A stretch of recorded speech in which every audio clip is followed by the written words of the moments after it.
원숭이들, 우리 조상님들은 집을 지을 때도 새로 된 못은 사용하지 않으셨습니다.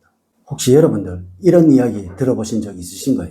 일제 강점기 시절 일제가 우리 민족에 기여를 막기 위해서 나라 곳곳에 혈자리마다 새로 된 큰 못을 박아두었다는 이야기를 말입니다.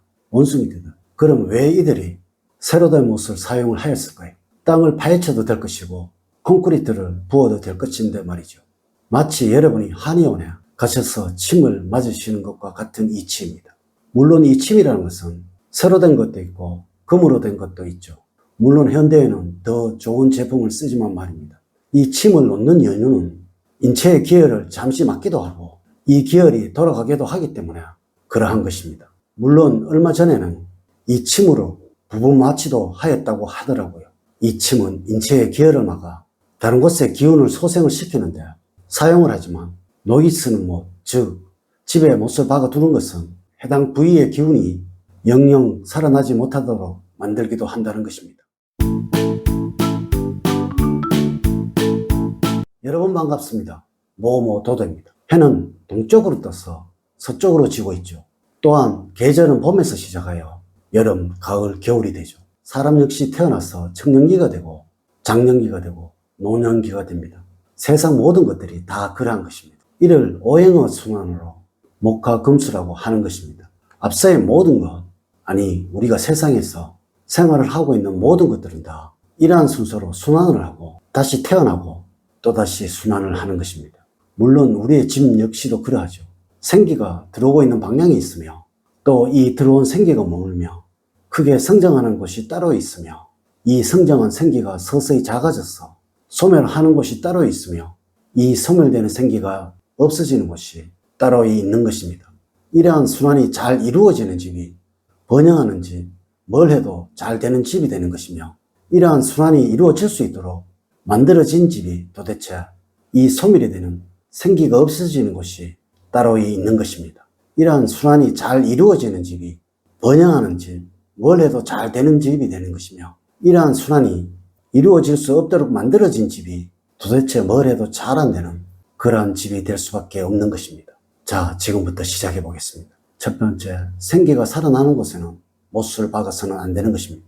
원숭이들, 봄에 씨앗을 뿌리죠. 물론 여름에 성장을 하고요. 또한 가을에 수확을 합니다.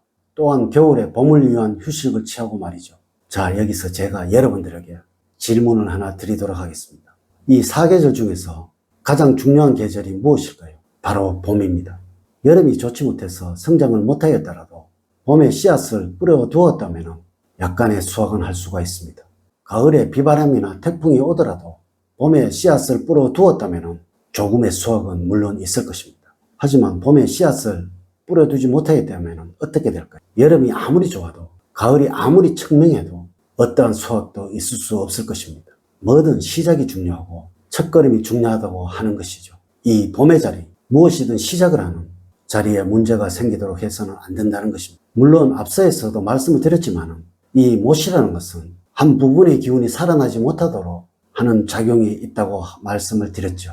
집 안으로 들어오는 입구에 또한 동쪽에 이 못을 받거나 쓰레기를 두거나 죽음, 폐기를 상징하는 어떤 것도 두어서는 안 되는 것입니다. 물론 이 중에서 가장 해로운 것은 못을 받는 것이라는 것입니다. 여러분, 항상 이쪽에는 역동적인 살아 움직이는 듯한 생겨있는 것을 두어야 합니다.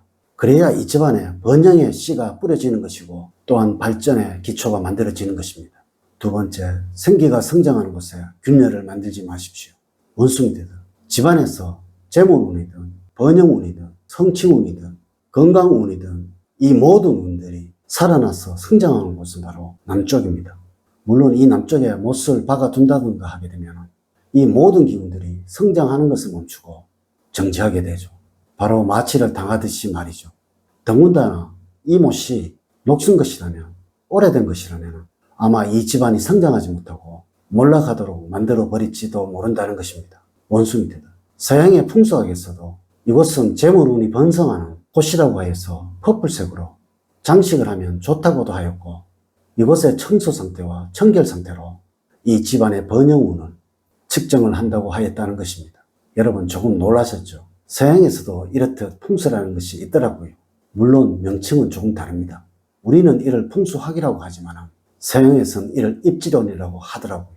물론 서양에서는 이러한 이론으로 유명한 종교 시설뿐만 아니라 현재 남아있는 대부분의 유적지도 만들었다는 연구 결과도 있고 말이에요. 이렇듯 이 풍수라는 학문은 우리의 캐캐묵은 우리만의 것이 아니라 동서양을 막론하고 모두들 따르고 있었던 놀라운 학문이라는 것입니다. 여러분의 집에서도 남쪽이 어느 방향인지 잘 살펴보시고 이곳에 못을 박여서 균열을 시키는 일 절대로 하지 마십시오. 물론 피치 못해서 하나 정도는 어쩔 수가 없겠지만 이 하나 역시 흉스럽거나 목이 쓴다든가 어지러이 혼란스러운 경우 절대로 없어야 한다는 것을 명심하십시오.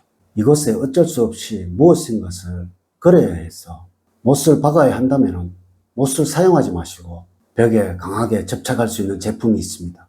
그것을 사용하십시오. 세 번째, 이곳에는 못을 박아도 상관이 없습니다. 모든 기운들이 소멸을 하는 방향이라는 것입니다. 이 방향은 서쪽과 북쪽입니다. 여러분, 서쪽은 서서히 소멸해가는 방향이고 북쪽은 아무것도 없는 무의 방향입니다. 여러분, 제사를 지내실 때 혹시 어느 방향으로 지내시는지 알고 계시는지요? 아마 모든 가정에서는 전부 북쪽을 보고 지내실 것입니다. 원숭이들. 왜 그럴까요? 때론 이 북쪽에 부엌이 있어서 또 공간이 열려 있어서 제사를 지내기 어려울 때는 이곳에 병풍을 두고 제사를 지내죠. 이 병풍을 바로 벽이라고 생각을 한다는 것이죠. 그러면 과연 우리 조상님들은 왜 이렇게 하셨을까? 돌아가신 분들이 북쪽에만 앉으셔서 그렇게 하셨을까요? 그것은 아닙니다. 정답은 이 북쪽의 방향이 수호행의 방향이고, 즉 무의 방향, 다시 말해서 아무것도 존재하지 않는 방향이라서 그렇게 한 것입니다. 집안에 혼란스러운 어떠한 일이라도 북쪽을 보고 향하는 것입니다. 왜냐하면 이곳은 무의 공간이라서 어떠한 생기도 사기도 머물지 않으며 또 이로 인해서 집안에 어떠한 해로움도 생겨나지 않기에 그러한 것입니다. 여러분의 집안에서 혼란스럽고 어지러운 것들은 북쪽으로 두시면 되겠죠. 물론 못을 박아야 한다면 이곳으로 박아야 하는 것입니다.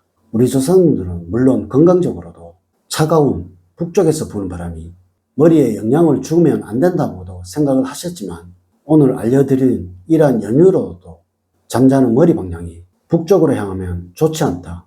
가능하면 동쪽으로 하라라고 말씀을 하였던 것입니다. 원숭이들, 다시 말씀드리겠습니다. 이 동쪽은 목오행의 방향이라서 집안의 모든 기운이 싹 트는 곳이라서 절대 못을 박으면 안 됩니다. 가능한 맑고 정갈하게 해 두셔야 하고요. 물론 남쪽 역시 모든 기운들이 성장하는 방향이라서 또 그러합니다. 하지만 서쪽이라면 모든 기운들이 소멸하는 곳이라 어떠한 생혈점도 없는 곳입니다. 이래서 못을 박아도 상관이 없는 곳이며 또한 북쪽은 무의 기운이라서 어떠한 기운도 존재하지 않는 방향이라서 이건 역시 상관이 없는 것입니다. 아마 이러한 원리로 여러분들의 가정을 만들어 나가신다면 원숭이들 가정에서는 늘 번영과 행복만 가득 넘쳐나게 될 것입니다. 오늘 제가 알려드린 이야기들 꼭 명심하시기를 부탁을 드리면서 오늘의 이야기를 마치도록 하겠습니다. 저는 늘 여러분들 가정에 사랑과 행복이 넘치는 삶을 만들어 드리도록 노력을 하겠습니다. 오늘 긴 시간 시청해 주셔서 감사드립니다. 감사합니다.